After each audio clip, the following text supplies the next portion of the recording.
나무의 그림자는 항상 함께하고 있다. 둘은 둘의 모습이 아니다. 그러나 그림자는 이쪽 저쪽으로 변해가고 있다.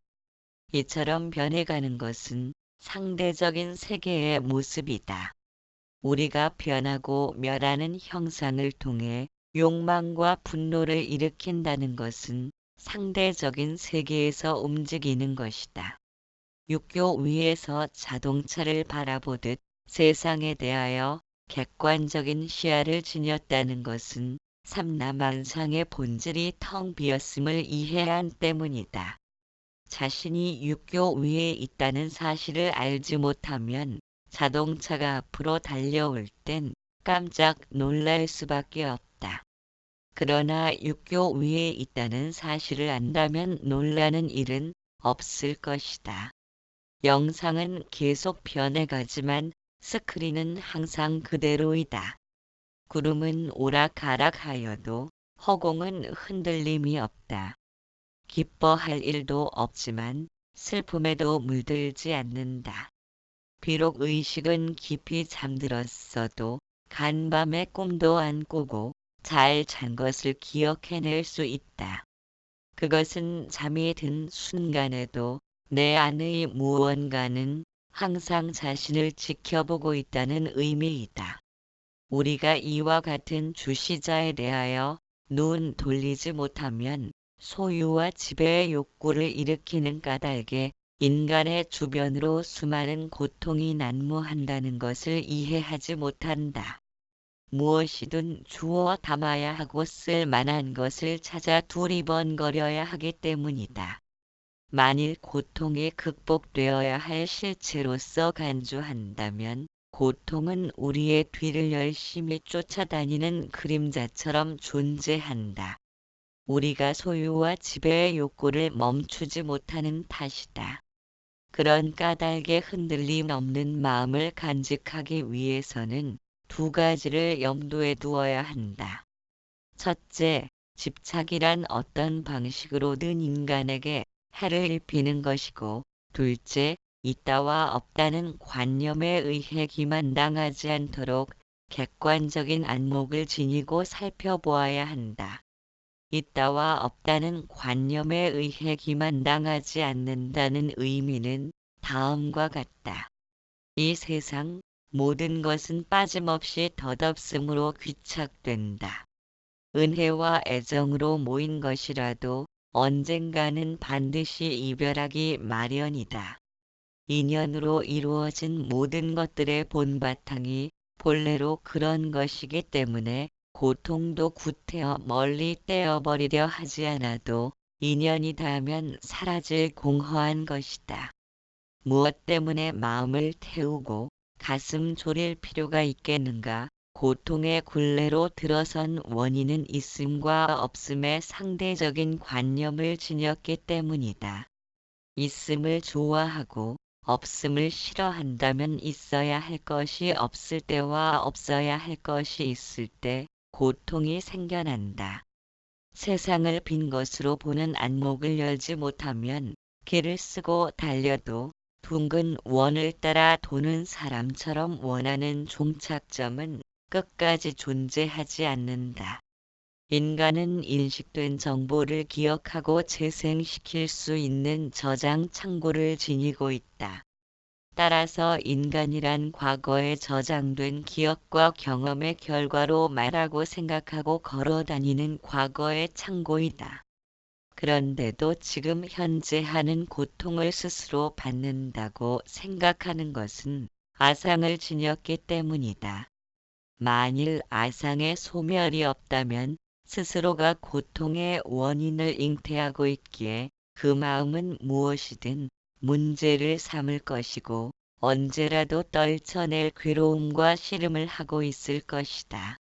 어떤 원인이나 조건 없이 막연하게 괴로움이라 부를 수는 없다. 각기 나름대로 존재할 만한 이유가 있기에 존재하는 것이고 존재할 수 있는 조건이 부여되었기 때문에 나타나는 것이다. 인간은 무수한 노력을 통해 괴로움을 극복하고자 한다.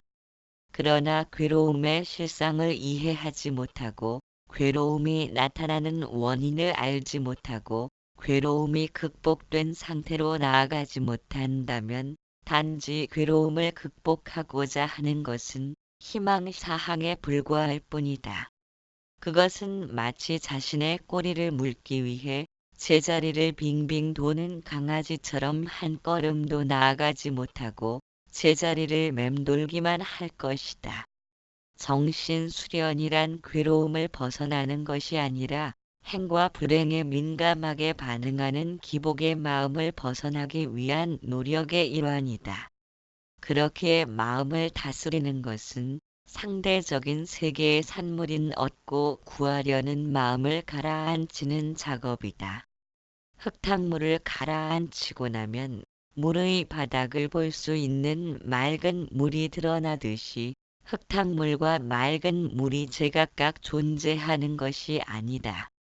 만일 이것을 버리고 저것을 취하려고 한다면 모래를 삶아 밥을 만들려는 것처럼 성과를 이루지 못한다. 지금 본인이 행하는 생각과 말과 행동은 낱낱이 지켜보는 마음이 존재하므로 스스로가 어떤 생각을 일으키고 무슨 말과 행동을 하는지도 알아차리는 것이다. 행하는 모든 것을 지켜보는 마음은 언제든 일정한 상태를 유지하고 있다. 행복하다고 그런 감정을 크게 부풀려 느끼거나 불행하다고 작게 느낄 수 있는 마음이 아니다.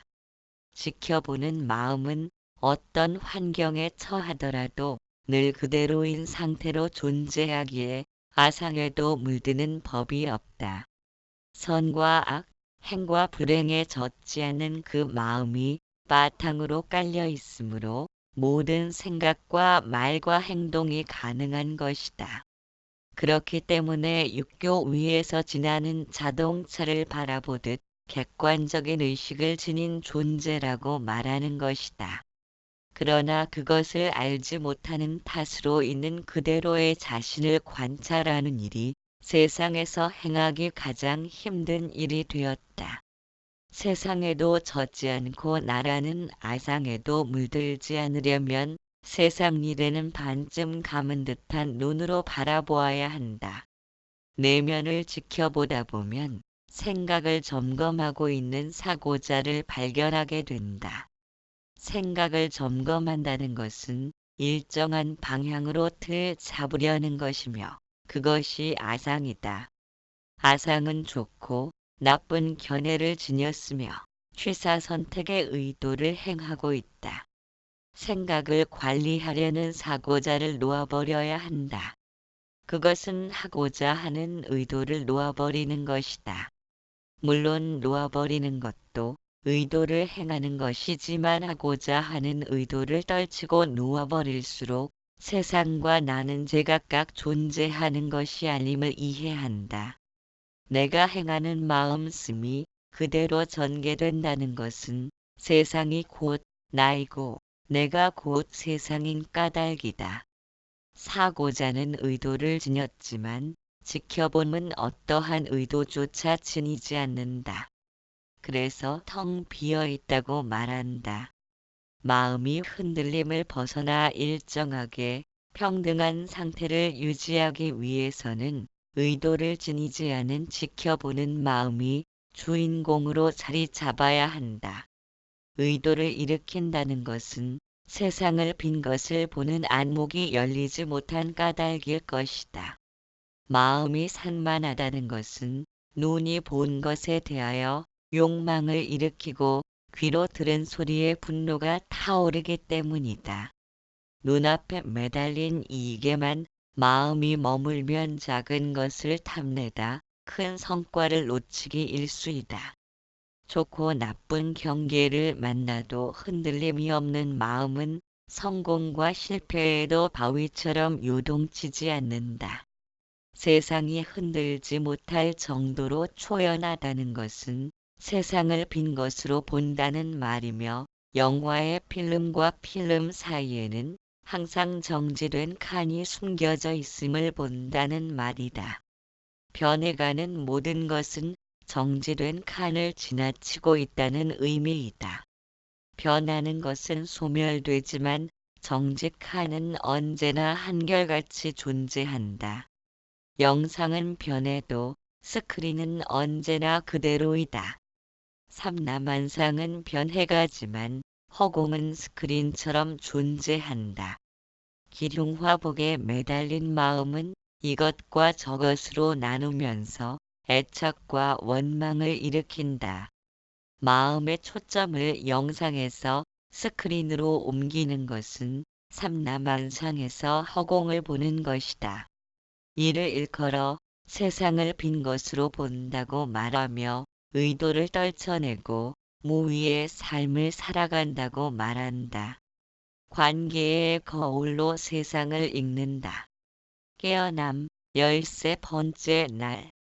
내가 행한 모두를 살필 수 있는 것은 상대가 나를 대하는 태도에서 발견할 수 있다.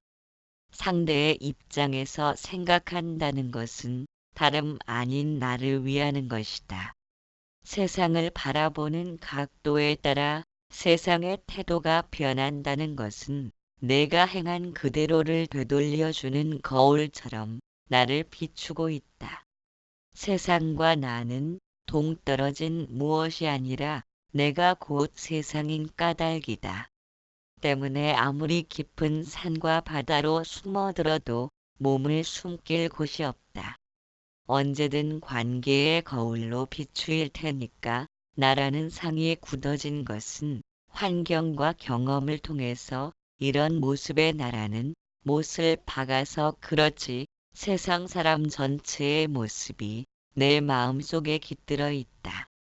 그렇기 때문에 이런 모습의 나를 살펴본다면 주위의 친구나 가족들의 관계뿐 아니라 태어나고 자라온 환경이 전부 숨어 있다. 또한 자신의 친구들, 즐겨보는 영화나 음악들을 살펴본다면 본인의 스타일이나 성격 등을 파악할 수 있는 실마리가 된다. 다시 말해, 우리들은 자신이 설정한 상이나 이미지를 통해 모든 관계를 유지해오고 연관 지어졌음을 알 수 있다. 때문에 친구를 만난다고 하는 것은 친구를 만나는 것이 아니라 자신이 설정한 이미지를 만나는 것이다. 자신의 성격을 관찰하면 부모 간의 신뢰감이나 사랑의 척도를 알 수 있다. 우리들 마음 깊은 곳에는 이런 모습의 나란 상이 숨겨져 있기에 은연중에 그것과 일치하려는 탓에 항상 변화를 바라는 갈증에 목말라 있다. 그러나 내가 태어나고 존재하기 위해선 가족과 남들로 인해 가능할 것이다. 남들이 없다면 나도 사라진다. 결국 나란 존재는 남들과 관계됨으로써 존재하게 된다. 이처럼 나란 존재는 무수한 관계로 연관 지어진 것들을 통해 자신을 알아차리는 것이 지혜의 첫걸음이다. 모든 존재는 결국 관계를 통하여 세상을 형성하였고 세상의 일원이 되었다. 그렇기에 남이 나를 대하는 태도를 살피면 내가 그를 대해왔던 모든 면목을 살필 수 있다. 타인이 내게 손해를 입혔다고 해서 내가 행한 관계의 거울은 살피지 않고 당장 드러난 모습만으로 옳고 그름을 따진다면 자신의 그림자와 투쟁하려는 어리석음이다. 자신이 행한 일은 잊어버리고 실익만을 우선시한다면 그것은 그림자를 떨쳐내려는 것과 같다.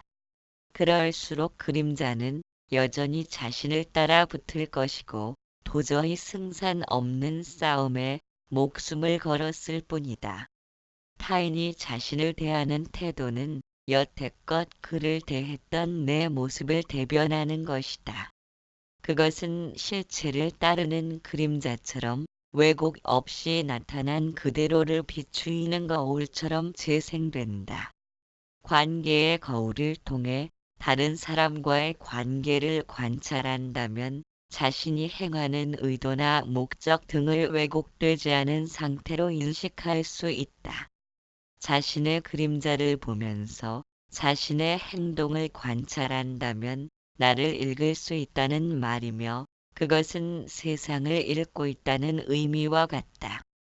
내가 행한 그대로를 되돌려주는 세상인 것을 안다면 나를 비추고 있는 거울과 같다.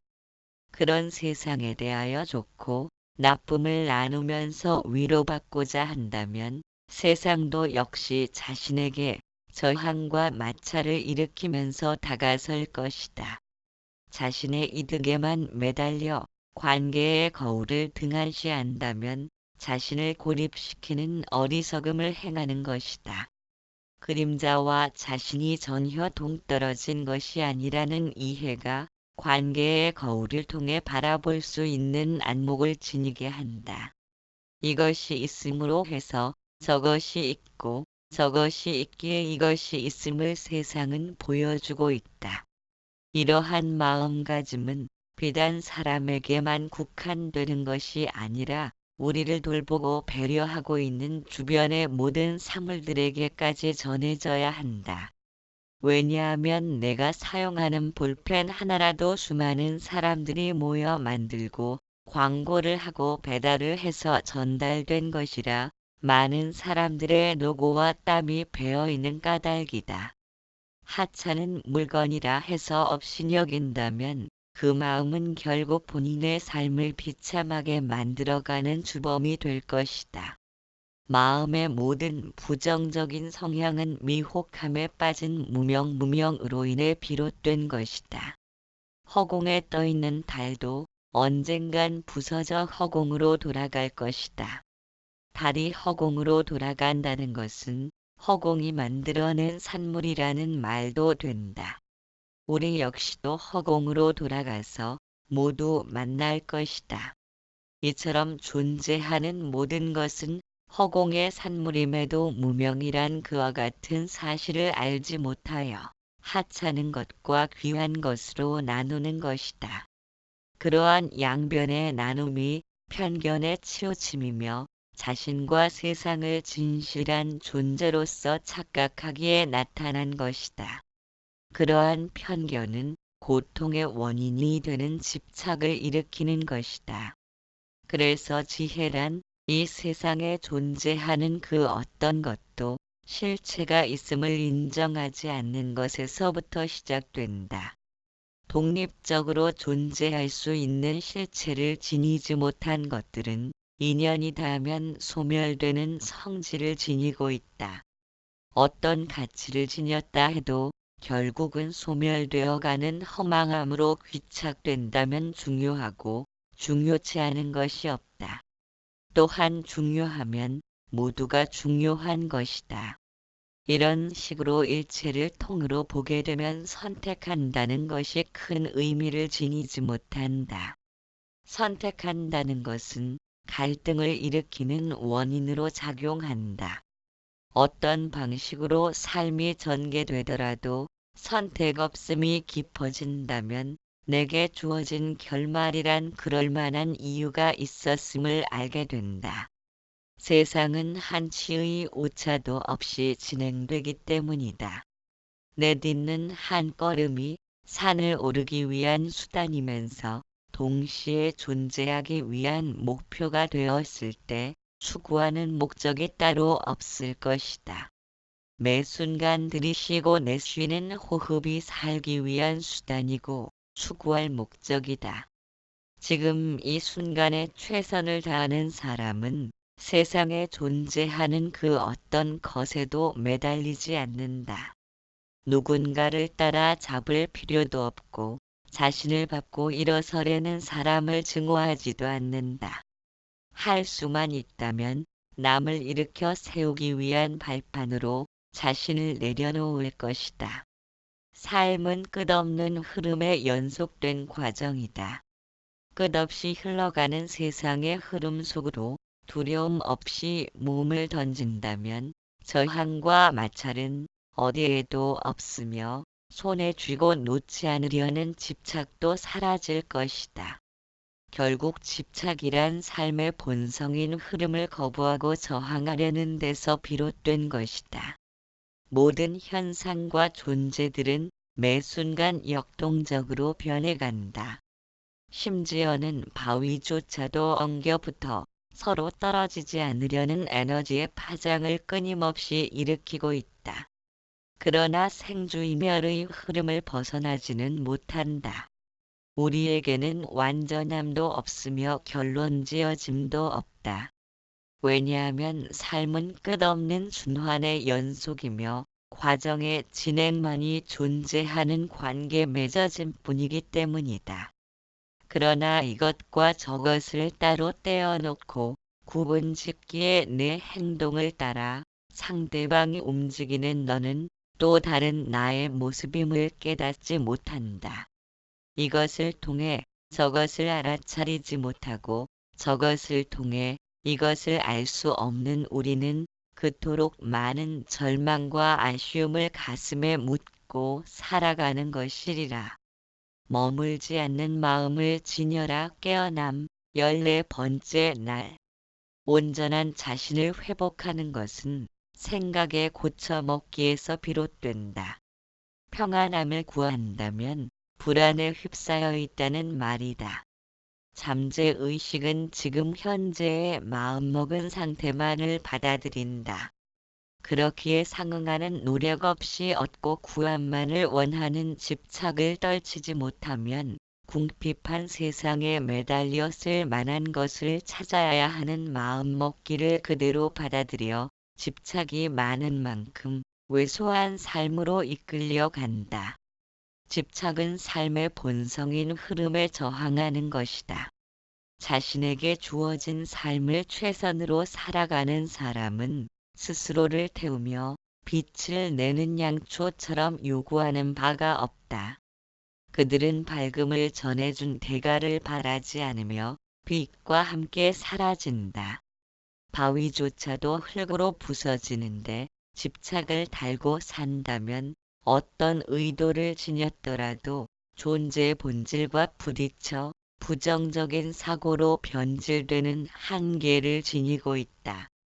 흐르지 못한 물은 썩어버리듯 집착은 마음을 가두는 것이며 갇힌 마음은 부패된다. 집착을 지닌 마음의 창문을 활짝 열어 신선함으로 환기시키며 집착의 고쳐먹기를 실천하면서 훌훌 털어내야 한다. 우리는 흔적 없이 살기 위해 태어난 존재들이다. 흔적 없음의 길로 들어선 사람들은 자신을 드러내기 위한 어떤 장식도 거추장이 된다. 그래서 진리를 표현하는 수단인 언어는 단지 언어가 불필요하다는 것을 입증하기 위해 사용되는 불가불의 도구인 셈이다. 실제로 진리로 들어서는 길에는 언어를 통한 해결의 열쇠는 존재하지 않는다. 언어란 자신의 필요에 의해서가 아니라 타인에게 생각을 전하고 통제하기에 필요한 수단이다. 그렇기에 언어로 진리의 문을 열고자 한다면 그것은 타인의 손을 빌어 도달하려는 것과 같다. 그렇게 얻어지는 진리는 절대적인 위치에 서 있지 못하다. 진리는 전적으로 자신의 이해를 바탕으로 해야 하기 때문이다. 고통 없는 진리의 길에는 언어가 전혀 필요치 않음을 이해할 수 있어야 한다. 언어로 진리를 짐작하고 설명하려 든다면 과일 맛을 설명하는 것과 같다. 그런데도 우리는 언어에 중독이 되어 버렸다. 실체보다 이름을 소중히 생각하기에 실존보다는 직함과 경력을 중시하고 실체보다는 이미지를 더욱 중요하게 생각하는 폐단에 사로잡혀 있다. 그것은 우리가 항상 과거라는 시간의 테두리를 벗어나지 못한다는 증거이다. 언어는 항상 반대편을 바라보면서 만들어진 것이기에 상대적인 관념이라 한다. 그렇기에 언어를 통해서는 허공과 같이 존재하는 절대적인 진리로 다가서기란 불가능하다.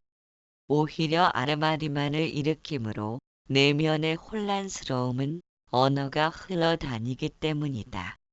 그러나 언어 외에는 생각을 표현할 방법이 없기에 부득불 사용되는 도구이다. 세상은 이것과 저것으로 나눌 수 없는 전체이며 그것이 둘 아님을 아는 지혜이다.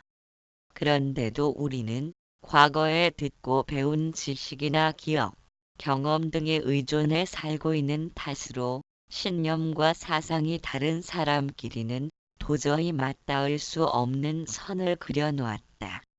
자신에게 피해를 입히지 않았음에도 자신의 생각과 다르다는 이유로 상대를 적대시하는 것은 바로 언어가 있기에 생겨난 것이다. 낮과 밤처럼 존재하는 종교상의 갈등은 당연하다. 낮은 밤의 모습이 존재하지 않고 밤 또한 낮의 모습을 찾을 수 없다. 그렇기에 종교적인 갈등이란 마치 밤에는 사물을 정확히 볼 수 없는 것과 같이 자연스러운 현상으로 받아들여야 한다. 그러나 의도적인 도외시를 하거나 가까이 접근하여 자기 편으로 손짓하려 한다면 갈등의 골은 더욱 깊어질 것이다. 상대의 권리를 존중하고 배려한다는 것은 양극단을 지니고 있지만 실제로는 동전의 양면처럼 상호 보완적인 관계임을 알아야 한다. 자석의 N극이 S극이 서로 자신의 영역으로 끌어들이려 한다면 자석은 존재할 수가 없다. 설령 한쪽을 잘라내도 두 개의 극단은 여전히 생겨난다. 그래서 전체로서 존재하는 절대관념의 진리로 들어서는 안목은 불이법을 통해서 드러난다. 불이법은 둘처럼 보이지만 둘 아닌 모습을 의미한다. 세상은 진리의 모습 그대로인데도 우리는 열심히 낮을 밤에다 끌어붙이고 밤에서 낮의 모습을 찾느라 기웃거린다. 어두운 방에서 불을 켜면 어둠이 물러나고 밝음이 들어오는 것이 아니다. 어둠이 즉시로 밝아지는 것이다. 그러다 보니 사람들은 어둠을 밝음과 같은 것이라 혼동한다. 뿌리가 같다는 것이지 내용까지 같다는 의미는 아니다. 불이법을 이해한 사람은 양극단을 하나로 만들거나 N극에서 S극을 찾으려 하지 않는다. 둘을 있는 그대로 본다. 그래서 있는 그대로 보는 것이 쉬울 것 같지만 불이법의 안목을 열지 못하면 항상 자신의 입장에서 바라보기에 쉽지 않은 일이다. 불이법을 통한 평등의 안목이 열리면 차별을 인정할 수 있다. 차별을 인정한다는 것은 물 중에는 마시는 물도 있고 손 씻은 물도 마시고 설거지한 물도 있다. 물의 뿌리는 같아도 제각각의 역할이 주어져 있다. 테이프에 녹화를 한다 해도 테이프의 바탕 성품은 변하지 않는다. 그래서 지우고 다시 녹화도 할 수 있다. 우리의 마음도 이와 같아 널뛰기를 하듯 한 번 청정해지면 한 번 더럽혀지고 한 번 더럽혀지면 한 번 청정해진다. 이것은 우리들 마음 바탕에는 선과 악에 물들지 않는 성품이 존재하는 까닭이다. 그와 같은 마음 바탕이 존재하므로 양극단의 세상이 조화롭게 생겨난 것처럼 생멸의 마음도 모습을 보인 것이다. 따라서 마음은 좋고 나쁨과 행과 불행을 찾아서 생과 멸을 끝없이 반복하고 있다. 우리가 마음 바탕을 알지 못하고 생멸의 마음만을 중시한다면 장난감을 눈앞에 보이면 웃고 뒤로 감추는 울어대는 어린 아이와 같다. 유능한 마부는 채찍질을 하지 않고도 자신이 가고자 하는 곳으로 말을 이끌어간다. 말과 마부는 완전한 조화 속에서 움직여간다. 마음을 길들이고 다스린다는 것의 첫 번째 조건은 불이법에 대한 안목이 열려야 한다는 것이다. 그런 연후에야 선택에 의한 고민을 하지 않으며 세상은 스스로 운행되고 있으며 삶은 우리를 통과하여 지나쳐갈 뿐이다. 그때 비로소 세상의 인도를 받는 삶의 경지에 오른다. 그래서 마음을 수련하지 못한 사람들은 듣고 배운 것이 없기에 아상 중심의 틀을 벗어날 기약이 없다.